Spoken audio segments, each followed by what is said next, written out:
A few months ago, I shared a video where I built a gaming PC for under $100 using an HP EliteDesk 800G2. I installed a few different graphics cards and made some modifications, resulting in a system capable of running older games at moderate settings and some modern titles at very low settings with upscaling. In that video, I mentioned taking things a step further with budget-friendly upgrades to make the PC more viable for gaming. Today, I'm finally sharing those upgrades and how I went about vastly increasing gaming performance for only about $125 more. I highly recommend watching that last video first, but here's a quick recap. I scored an HP EliteDesk 800G2 tower for just under $50, which was a fantastic deal. It came with an i5 6500, 16GB of RAM, and two 1TB HDDs. To speed up boot times and improve overall system responsiveness, I added a 256GB SATA SSD for $18. Next, I needed a graphics card that fit within my tight remaining budget.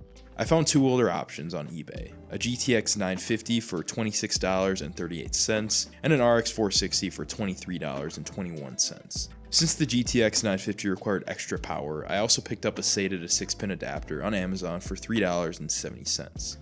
The total cost for either build stayed under $100. I got lucky with some of the great eBay deals, so replicating this exact setup for a similar cost might be pretty challenging. But with patience and diligent deal hunting, it's definitely possible.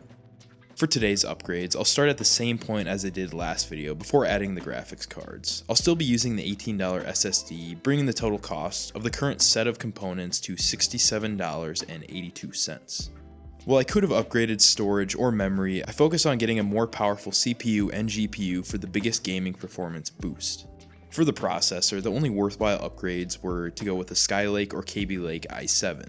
I ended up going with the i7 6700 since I already had it on hand. At around $50, it doubles the thread count, offers higher clock speeds, and adds 2 MB of L3 cache, resulting in a theoretical 14% performance increase over the i5 6500. For the graphics card, I spent a few weeks hunting for the right deal. I ultimately landed a Zotac GTX 1060 6GB after the seller accepted my low offer of $52, bringing the total GPU cost to $54.86. The GTX 1060 is a significant upgrade over the cards in my last video, and even after 9 years, it remains a solid choice for low-budget gaming.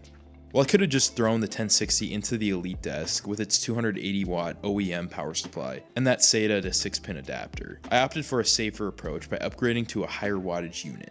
I found a used 450W Antec power supply on eBay for just over $20. The installation was pretty seamless, and aside from tucking away cables and hiding them with a piece of cardboard in the disk drive bay, this configuration ended up working out and looked pretty decent for what it was. In total, these upgrades added up to just over $125, bringing our final system cost to $192.74. So ultimately, this configuration ended up being around $100 more than the previous iterations in the last video. To test the PC's improved performance, I ran it through a few of the same games as before, either targeting higher graphics settings or running them at similar settings to compare the overall frame data. In Counter-Strike 2, I decided to bump the settings I used last time from medium to high at 1080p. After a few rounds on Dust 2, I averaged a stable 108 FPS with no noticeable issues. The i7 6700 usage did occasionally cap out, limiting the GPU at times, but overall the performance is definitely not bad by any means. GTA 5 showed fairly significant improvements as I was able to run the game at 1080p very high settings and achieved an average of 80 FPS. This is similar to the frame performance that the RX 460 delivered at lower settings in the last video. In the Horizon Zero Dawn benchmarking tool, I started with the Favor Performance preset at native 1080p, where the system averaged 62 FPS compared to the 31 and 38 FPS averages in my last video. I also ran the benchmark on the medium or original preset, which resulted in an average of 51 FPS. While not incredible, this test still shows a pretty sizable jump in performance, and at the very least, achieving a stable locked frame rate experience here is an option compared to last time. I tested Cyberpunk 2077 at 1080p low with FSR set to quality, where I achieved an average of just shy of 60 FPS. At the same settings but with FSR set to performance, the previous test barely cracked an average of 30 FPS, showing another meaningful improvement with the upgrades that were made. Baldur's Gate 3 proved more challenging for the CPU compared to the other games.